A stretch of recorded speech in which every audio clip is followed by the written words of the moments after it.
एक समय की बात है, एक छोटे से गांव में धर्मदास नाम का एक बहुत ही गरीब ब्राह्मण रहता था। वो अत्यंत धार्मिक और ईमानदार था, लेकिन उसका भाग्य सदा उससे रूठा हुआ था। उसके पास न तो रहने के लिए एक अच्छा घर था, न ही खाने के लिए पर्याप्त अन्न। वह अपनी पत्नी और बच्चों के साथ बड़ी मुश्किल से जीवन यापन करता था। धर्मदास हर सुबह उठकर भगवान विष्णु की पूजा करता और माता लक्ष्मी से प्रार्थना करता कि वे उनके घर आएं और उनके कष्ट दूर करें। वो हमेशा सोचता था कि यदि माता लक्ष्मी उनके घर आ गईं तो उनकी सारी दरिद्रता दूर हो जाएगी। एक दिन धर्मदास जब अपनी कुटिया के बाहर बैठकर पूजा कर रहा था, तभी एक वृद्ध महिला उसके पास आई। महिला के चेहरे पर तेज था और वो बहुत ही शांत दिख रही थी। महिला ने धर्मदास से पूछा, बेटा, तुम इतने दुखी क्यों दिख रहे हो? किस बात की चिंता है तुम्हें? धर्मदास ने हाथ जोड़कर कहा, माता, मैं बहुत गरीब हूं। मेरे पास अपने परिवार का पेट भरने के लिए भी पर्याप्त नहीं है। मैं वर्षों से माता लक्ष्मी की आराधना कर रहा हूं, लेकिन वे मेरे घर कभी नहीं आईं। वृद्ध महिला मुस्कुराई और बोली, बेटा, मैं ही लक्ष्मी हूं। मैं तुम्हारी भक्ति से प्रसन्न हूं, लेकिन तुम्हारे घर आने से पहले तुम्हें कुछ तैयारी करनी होगी। धर्मदास ये सुनकर आश्चर्यचकित रह गया। उसने तुरंत हाथ जोड़कर प्रणाम किया और पूछा, बताइए माता, मुझे क्या करना होगा? मैं आपकी हर आज्ञा का पालन करूंगा। माता लक्ष्मी ने कहा, देखो धर्मदास, तुम्हारे घर में बहुत गंदगी है और सब कुछ अस्त व्यस्त पड़ा है। मैं ऐसे स्थान पर प्रवेश नहीं करती जहां स्वच्छता और व्यवस्था न हो। सबसे पहले तुम अपने घर और आंगन को अच्छी तरह साफ करो। सारी गंदगी बाहर निकालो और सब कुछ व्यवस्थित करो। धर्मदास ने तुरंत अपनी पत्नी को बुलाया और माता लक्ष्मी की बात बताई। उसकी पत्नी भी यह सुनकर बहुत प्रसन्न हुई। दोनों पति पत्नी ने मिलकर अपने छोटे से घर और आंगन को साफ करना शुरू किया।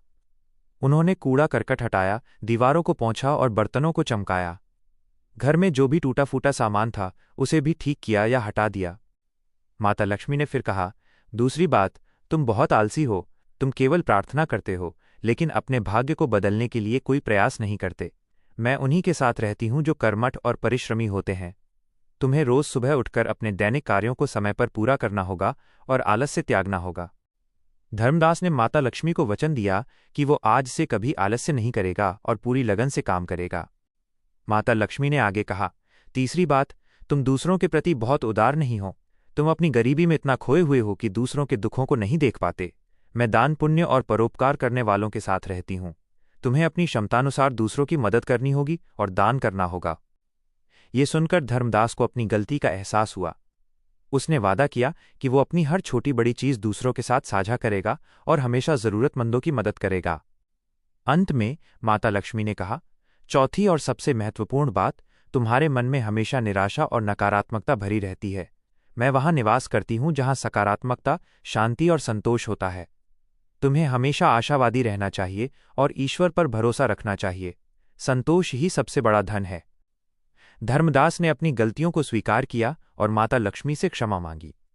उसने प्रतिज्ञा की कि वो इन सभी बातों का ध्यान रखेगा और अपने जीवन को बदलेगा। माता लक्ष्मी मुस्कुराईं और बोलीं, जब तुम इन सभी नियमों का पालन करोगे और अपने जीवन में इन्हें उतार लोगे, तब मैं स्वयं तुम्हारे घर आऊंगी और तुम्हारे जीवन को धन्य करूंगी। ये कहकर माता लक्ष्मी अंतर्ध्यान हो गईं। धर्मदास और उसकी पत्नी ने उस दिन से माता लक्ष्मी की बातों को अपने जीवन में उतार लिया। उन्होंने रोज अपने घर को साफ सुथरा रखना शुरू किया। धर्मदास ने आलस्य त्याग दिया और सुबह जल्दी उठकर अपने खेतों में काम करने लगा, जिससे उसकी फसलें बेहतर होने लगीं। वो अपनी कमाई में से कुछ हिस्सा जरूरतमंदों को दान भी करने लगा और हमेशा सकारात्मक रहने लगा। कुछ ही समय में धर्मदास के घर में सुख समृद्धि आने लगी। उसकी फसलें अच्छी हुईं, जिससे उसे पर्याप्त धन मिला। उसने अपने घर की मरम्मत करवाई और उसके बच्चे भी खुश रहने लगे। उसके जीवन में सकारात्मक बदलाव आया और वो एक धनी तथा संतुष्ट व्यक्ति बन गया। एक दिन धर्मदास ने देखा कि वही वृद्ध महिला जो माता लक्ष्मी थी, मुस्कुराती हुई उसके घर में प्रवेश कर रही थीं। उन्होंने धर्मदास को आशीर्वाद दिया और उसके घर में स्थायी रूप से निवास करने का वचन दिया। यह कहानी हमें सिखाती है कि लक्ष्मी केवल धन की देवी नहीं है, बल्कि वे स्वच्छता, परिश्रम, उदारता, सकारात्मकता और संतोष की भी प्रतीक हैं। जहां ये गुण होते हैं, वहां लक्ष्मी स्वयं निवास करती हैं। अगर आपको ये कहानी अच्छी लगी और आप ऐसी और कहानियां सुनना या पढ़ना चाहते हैं, तो कृपया इस वीडियो को लाइक करें और मेरे चैनल को सब्सक्राइब करना न भूलें।